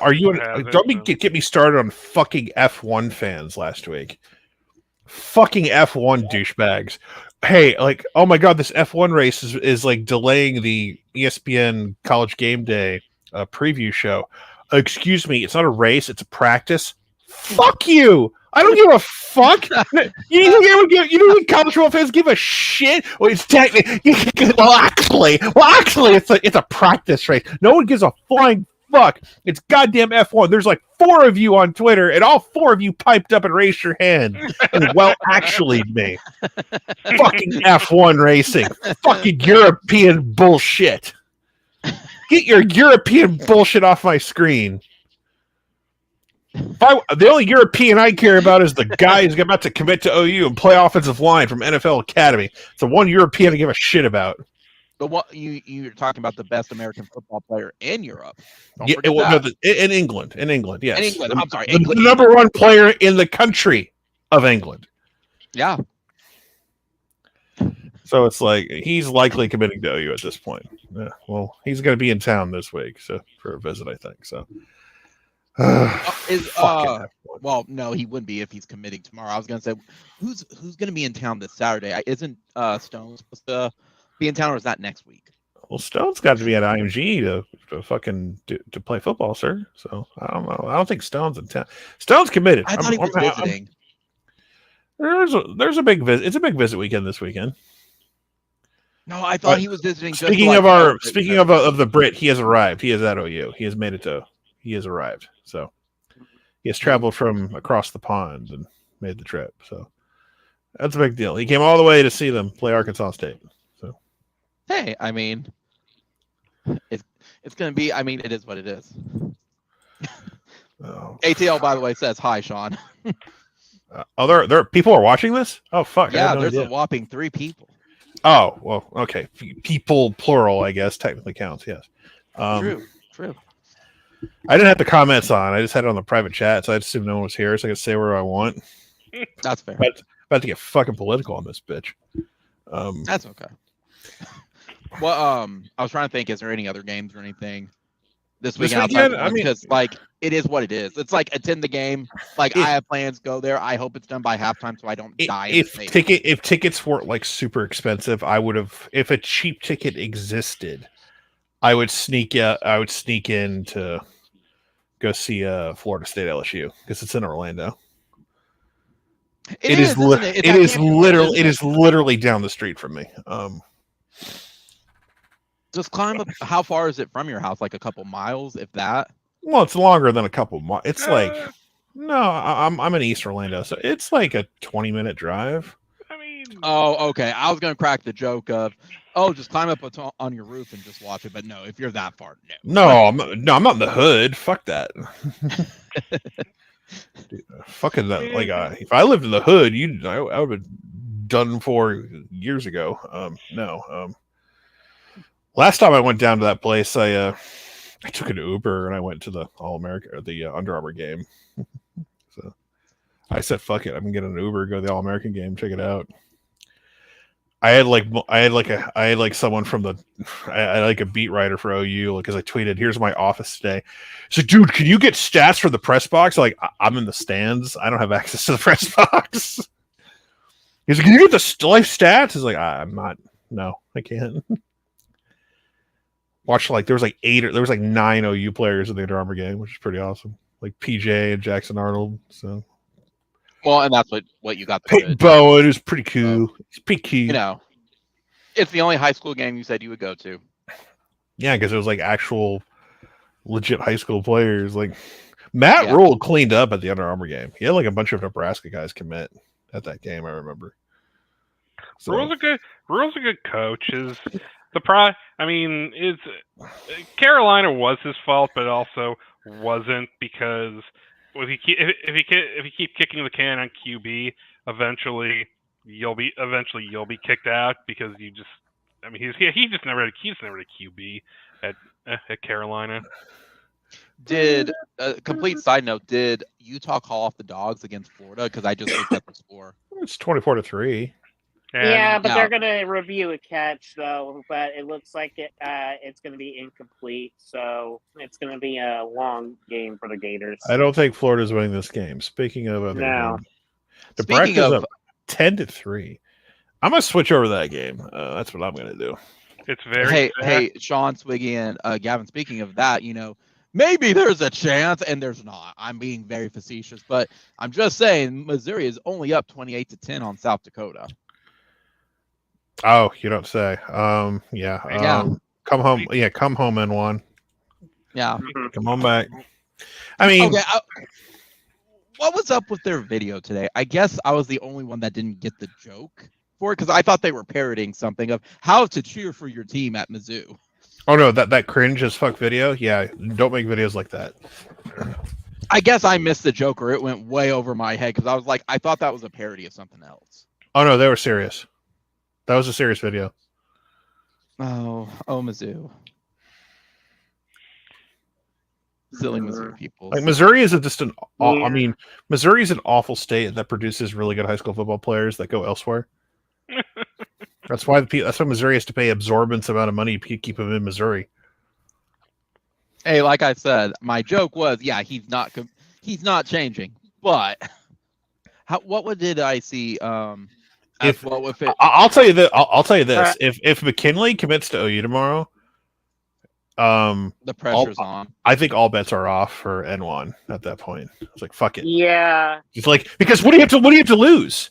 Seriously, if you have Stone and McKinley, and then you get Nigel Smith next week and Okoye, like what the fuck do you have to lose to go for it? Isn't that well? You're the one that pointed out on your Twitter that the graphic that David Stone has, the power line one, with it isn't like it's really cool. It's really cool when they fill in like a player with the silhouette and everything. It's super awesome. Isn't it? It's Stone. I think the only guy I think the one guy that might be in there we're never getting is Ajonye, who went to Georgia because it's like his dream school. So that might be the one in that in that graphic that's like, we ain't getting him. No, I was just curious on it because it was like, wasn't who else would be the other ones in there? The other three that were missing. McKinley and one, Ajonye, yeah. Gotcha.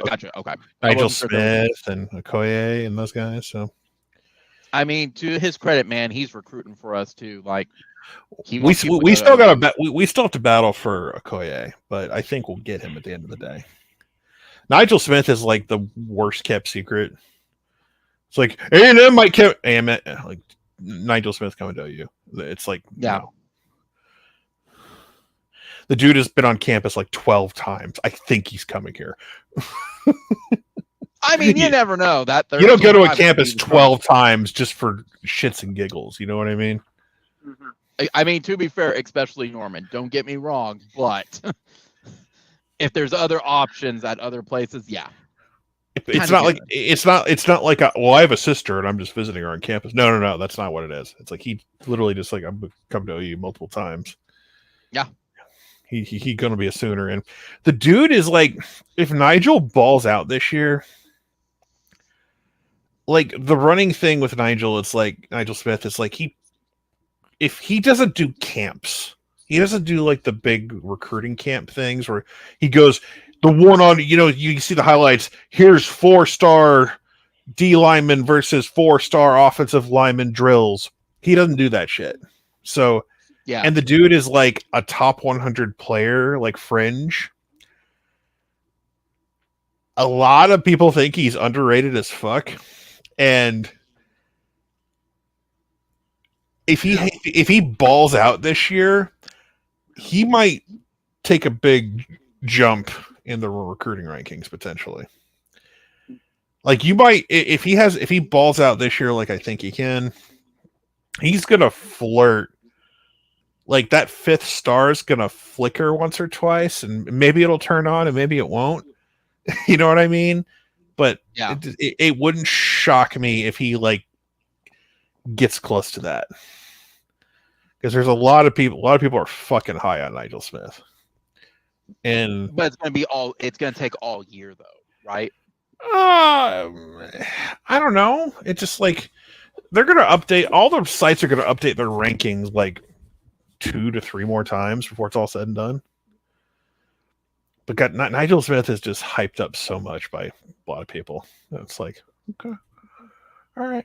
Like we're gonna finish with our best D-line class in a long time. Like the best D-line class I can remember off the top of my head with just names that did shit.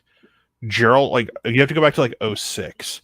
Gerald McCoy, Adrian Taylor, or if Adrian Taylor doesn't have that gruesome Sun Bowl injury, he's probably a multi-year NFL player. And Jeremy Beal. Like Jeremy Beal was like at one point my favorite player on OU because he was just a sack machine at times. Yeah, he was. And but yeah, like that's where I'm comparing this to. It's like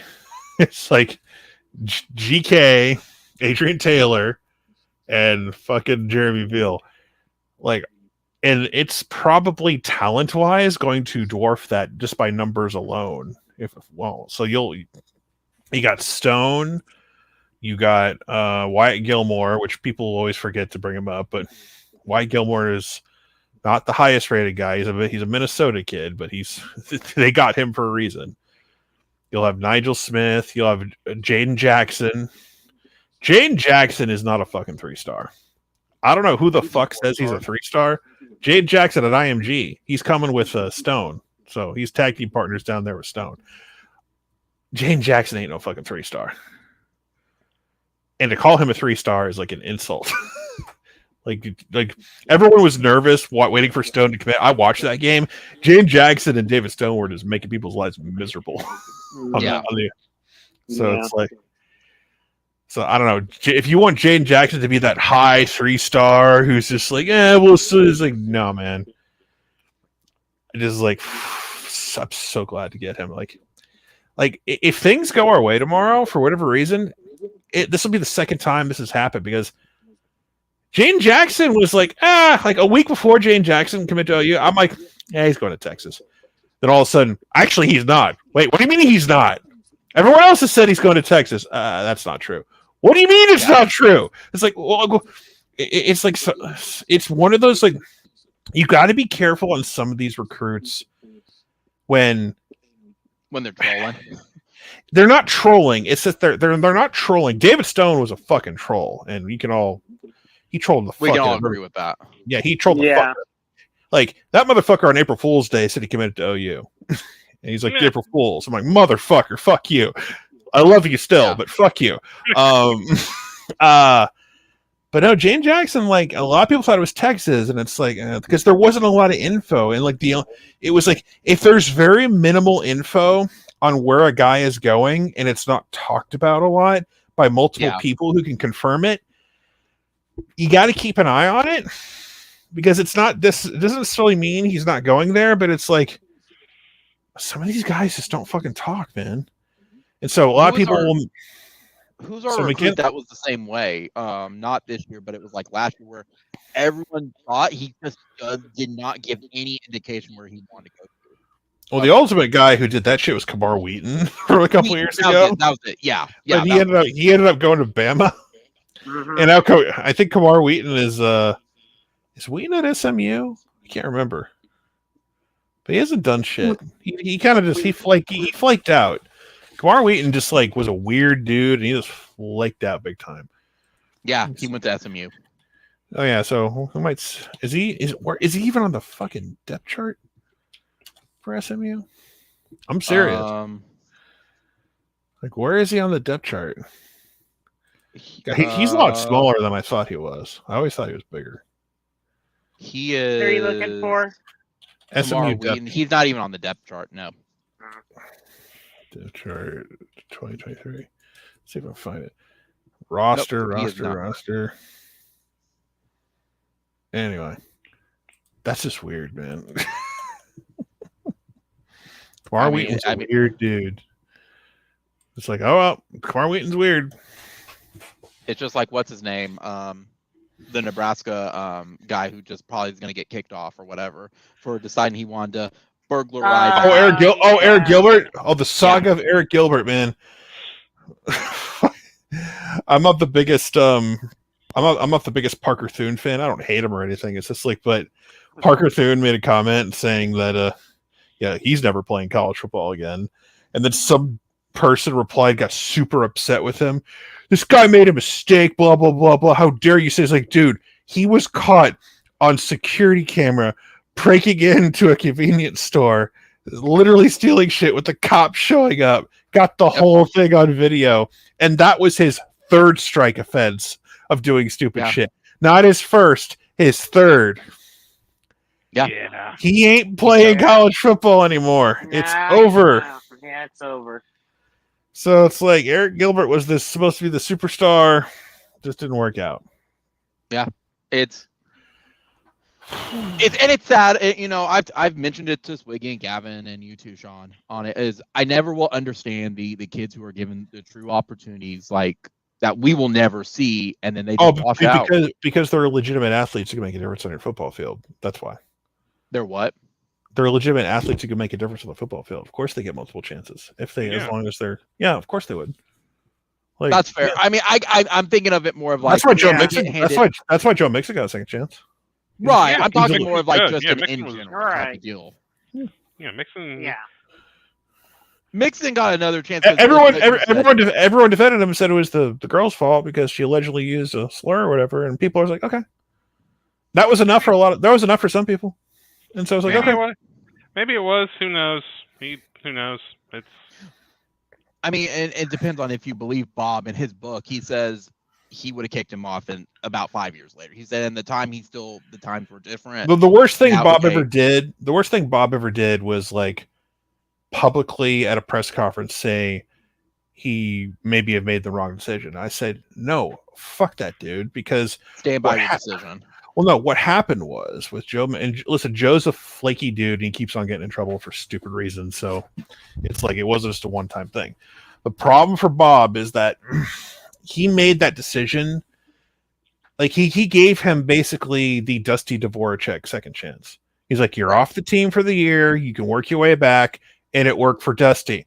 Dusty has turned out to be a pretty good human being and is successful. Like, I'll agree on that. Okay. Yeah, and and Dusty has even said too, like he needed that because that was his reality. But what happened was this was the era of Ray Rice got caught on camera hitting his fiance. While Adrian Peterson got in trouble for, getting With hitting his kid. his kid with a switch because he relieved the court. It was like, and there was like another third incident, and so it was just a bad week. And then I called this shit. I predicted it as like the moment that fucking footage from Pickleman's drops, everyone's gonna want retroactive retribution. Everyone's gonna get on top of their soapbox and declare how evil Bob Stoops is for giving this woman beater a second chance. And I even called out a buddy of mine. I was like, you do realize this shit happened over a year ago, right? And it's like, so, and I said, oh, so do you require video evidence for all these things? So I actually said, where the fuck were you a year ago when this shit happens? Where are your tweets from 2014? Do you require video evidence for all this shit to happen? He shut the fuck up very quickly. Yeah. Yeah. Because I said, look, if you want to be mad, be mad. But it's like, this wasn't a secret. Like, this was in the news. A 5-star that was going to make an impact on your team. You were at the con with me when the news broke. Remember, like, that one year? We were at a fucking... You and I were together at a fucking convention. And you were like, reading the phone. I'm like sitting there going, goddamn motherfucker. I was cursing you out for that. And I was cursing you out for not knowing what the best fucking X-Men was. That's a whole other story onto itself. Whereas it's like, I say, name the best X-Men, and you like, Cyclops? You motherfucker, you. I would have smack you. I would have Joe Mixon your ass in front of a crowd in Orlando. But the point of the matter is that was like a 5-star, a top 10 of high school player in the country was suspended for a year, and no one wanted to talk about it outside of like, the Oklahoman or maybe some opposing fan message boards. Yeah. So it's like, if you don't think it's newsworthy to talk about, because, oh my God, we have video footage. Oh my God, let's talk about this. Will be like one of our secondary topics on First Take this morning. Oh my God. And Stephen A will have something to say about this. Jesus. I fucking hate sports media. It's so fucking lazy. It's theatrical bullshit. And it's like, ugh. Complete side note, by the way, before we wrap up, I just tuned into the Nebraska-Minnesota just to see, like, Nebraska might win this thing. Yeah, I think they will. I'm agreeing with ATL. I really hate that scorecard. That is so... Oh, the new score bug that looks like it was... Yeah. It looks like it's from high school. Yeah, it does. It looks like a high school local TV broadcast graphic. Yes. I looked at it, I'm like, what is going on with this? And then when it's like it has the chalk score. I don't know why they have to fucking change it every other fucking year. Yeah, like ESPN's the worst about we got to change the score bug. No, you fucking don't. Graphics department has to justify its existence. I guess. But for the score bug, the score bug should be big enough where it's not intrusive. I'm ESPN one was the best. I am a bottom of the screen type of guy because the old days they would put it in the upper right or left hand corners. Upper left or right, yeah. Yeah, they would alternate. I like my favorite ESPN score bug, early 2010s score bug. Yep. Oh, it was perfect. It was it wasn't intrusive. It's like, and for guys who like to edit video like me, I can just slightly zoom in, it disappears, and you don't lose much picture quality if you need to do highlights. Yep. Love it. It was perfect for shit like that. But no, we gotta like fucking... They went to another square one like in the mid 2010s, and that was fine too, I guess. It was the first time they did playoff. That's when they changed it. Yeah, because I remember that bug from the OU Tennessee game when Baker became Baker. And it's just... Oh, we hated it in Intervision because... the highlights of it, they're like a lot. I hate it, but you look at the logo. Look at the logos. Look at Nebraska, Minnesota logos. It's tilted. It looks like a Looney Tunes cartoon intro with like the characters, like their arms up, going, "Hey, we're here!" I mean, to be fair, with how this game's going, it is a Looney Tune-esque game. Dude. It's like I expect the Nebraska Minnesota logos to go, we're tiny, we're toony, we're all a little loony, and in this cartoony, we're inventing your teeny. That's what it looks like to me. With you. I mean, I mean, like even the promo for the Colorado TCU game, I was like, Am I watching some sort of card? I mean, like, I'm with you on that. God damn it! I'm gonna make a Twitter video with that thing. I'm just gonna zoom in on each logo. We're tiny. We're tooty. We're all a little loony. Great. Now you got that damn song stuck in my head, Sean. You're Thank you very much. Hey, I spent a week ago. I made my one video that only 5 people cared about, but I had to get it out of my system. Because only my brain remembers stupid shit like this. Like where Hank Hill is, where Hank and the guys are talking about, whether they should root for the Houston Texans or not, and Hank's like, well, they are in different conferences, and so it'd only be a problem if they played in the Super Bowl. And Hank goes, an all Texas Super Bowl, his will be done.